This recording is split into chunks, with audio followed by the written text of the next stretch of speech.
King Seiko is back, re-released and reimagined. But was it worth it? Let's get into it.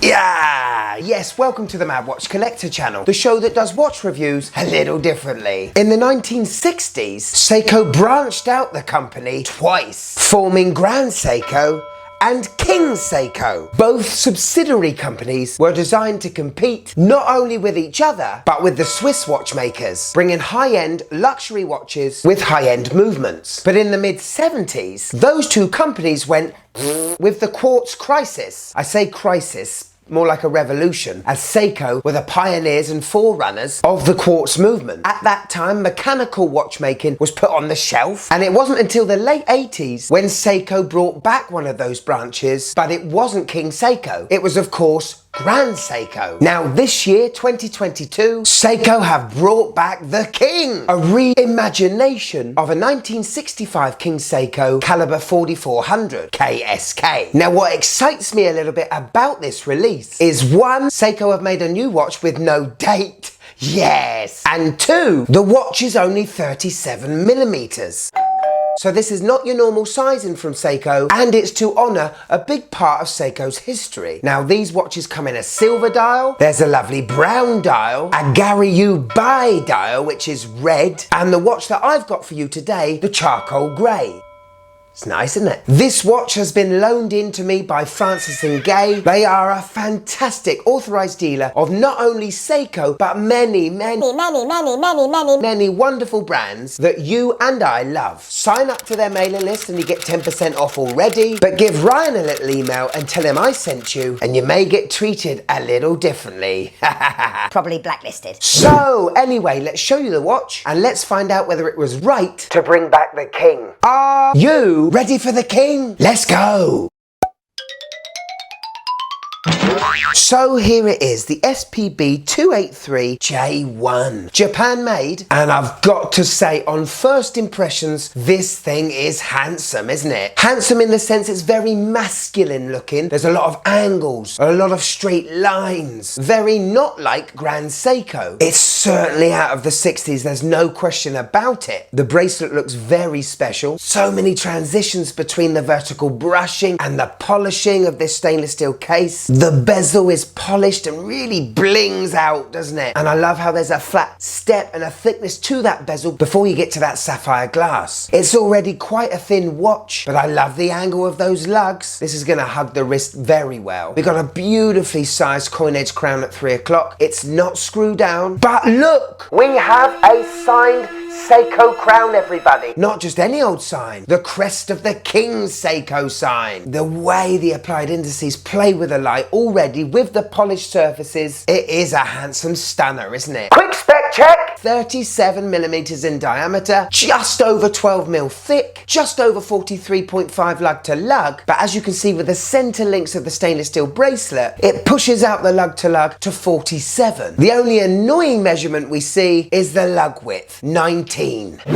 That's not a great measurement, is it? No screw down crown, but we do have a screw down case back, and that gives this watch 100 meters of water resistance, which is the bonus, seeing that this is quite a dressy daily watch. The dial is protected by a beautiful boxed sapphire crystal. The case back is different to...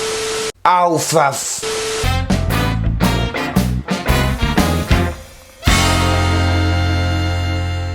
Oh, it's so hot today, darling. The idea you came up with for me not wearing anything on my bottoms is really helping, though. And welcome to another edition of the Design House, where we don't just look at a Seiko, we look at a King Seiko. Royalty in our midst. Let's take a look. Oh, well, it's not your usual Seiko way. Obviously, it's not a diver, so that's ridiculous. But look at this. It has a beautiful King Seiko crest. One a lot like my family crest, yes. The only difference being my crest has a picture of a pig eating a lion's bottom.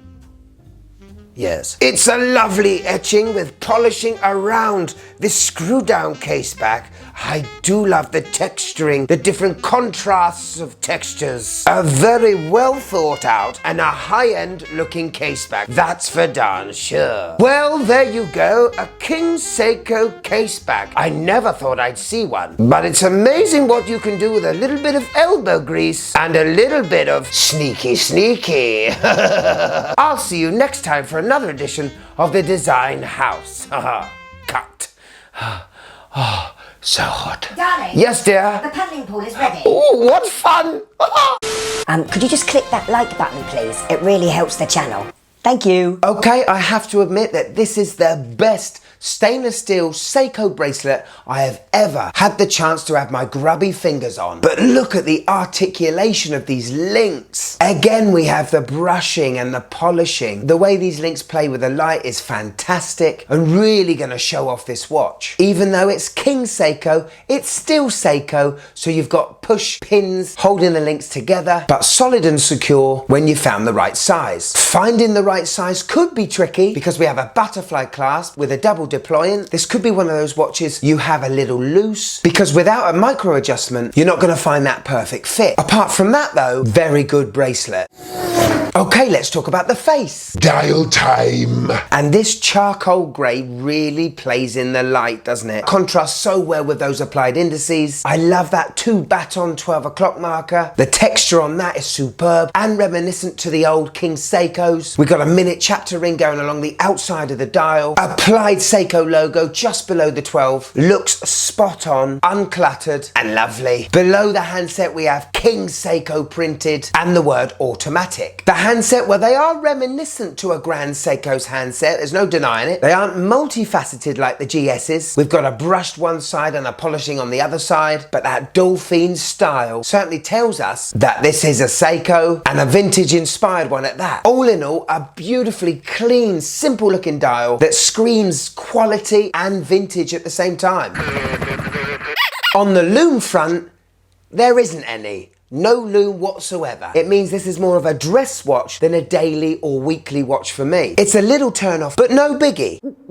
Okay, I feel a little bit like a broken record when I talk about movements in quite expensive Seikos. But here goes anyway. Inside this very handsome watch, we have a 6R31 movement. It boasts 70 hours of power reserve, 24 joules, but only ticks away at 21,600 beats per hour. That's the same ticking as my SNK 809, a watch that only costs £100. And bearing in mind, I'm going to give it away now, this is a £1,400 watch. You expect a 4 hertz beat movement. Would you be happy paying £1,400 for a watch with a movement that only beats at 3 hertz? I expect some chat in the comments below. Hello. On my 6.5-inch wrist, and this watch has found its home, hasn't it? I mean, it actually looks perfect on me. You can get several other straps for this watch. I definitely go for the bracelet, but it would be very interesting to see how big a gap there is between the strap and the case, as the lugs are quite long. That being said though, this is an absolute masterpiece on my wrist, and if it was a little bit cheaper, I'd buy it today. So there we go, the King Seiko. I've got to say I really love it. I love that 60s design. I applaud Seiko coming up with a 37mm watch. That coupled with this bracelet makes the lug to lug that little bit bigger. Just means that this is a perfect watch on my wrist. But the two major downers for me, one is the lume. I wish there was a little bit of lume in it just to give it that sporty vibe. It is a proper sort of office daily watch, you know what I mean? Or dress watch. The only other problem for me is the movement for £1,400. Seiko, that's just not good enough. The amount of Swiss brands out there, micro brands, even homage brands like your Steinhardt, they're giving us movements with 4 hertz, 28,800 beats per hour. When I spend that kind of money, I want a premium movement. I don't care about power reserve. I've got too many watches to care about them. And most probably the person that is buying this watch won't just have one watch either. They'll have a lot. A 6L instead of a 6R inside of this watch for £1,400. And I think they're onto a massive winner. With this movement inside, I won't be buying it at that price. This watch is for the Seiko connoisseur, the person that has endless amounts of Seikos and just wants to add one more Seiko to top the whole collection off.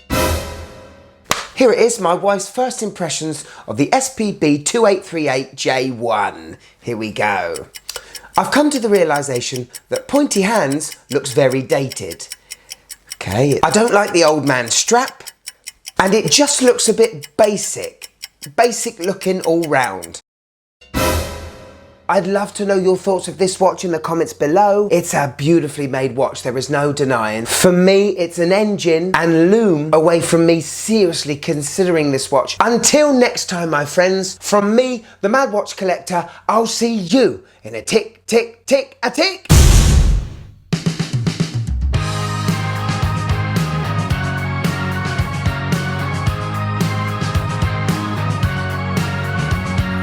Every little second, every hour, every minute.